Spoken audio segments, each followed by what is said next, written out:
It is. Everybody wants to get out there, get known, get booked in media places and on superstar stages. But before we get out there and get known, there is a system to doing that. So, this is where personal branding comes in.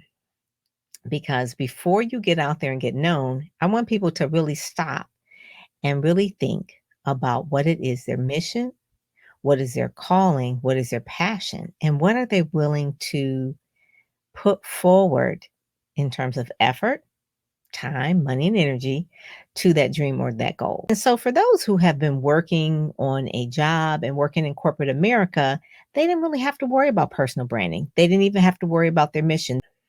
When you're an entrepreneur, a lot of it has to do with your brand.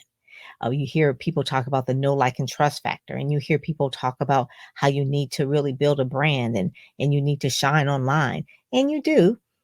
But before we get the photo shoot and before we get the logo and before we get the podcast going, which is Happy Podcast Day, we do need to understand what is our mission. What problem am I going to solve?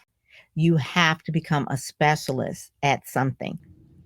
If you don't know what you're about, if you're too confusing and you're sending out mixed messages all the time, people will not buy. People confused minds never buy. Quit trying to YouTube your way to everything. It ain't gonna work. Yay! So that's one of the things that I just wanted to say. So I promised that I would not make these podcasts too long. This one is 24 minutes. I want to just jump on really quick to just talk about the phase one, the ready phase, which is the most important phase because you want to be ready. So with that, I am Pam Perry and I am out. You've been listening to the Get Out There and Get Known podcast, brought to you by PamPerryPR.com, where you'll get insider tips on how to build your platform, pitch the media, and promote yourself with confidence.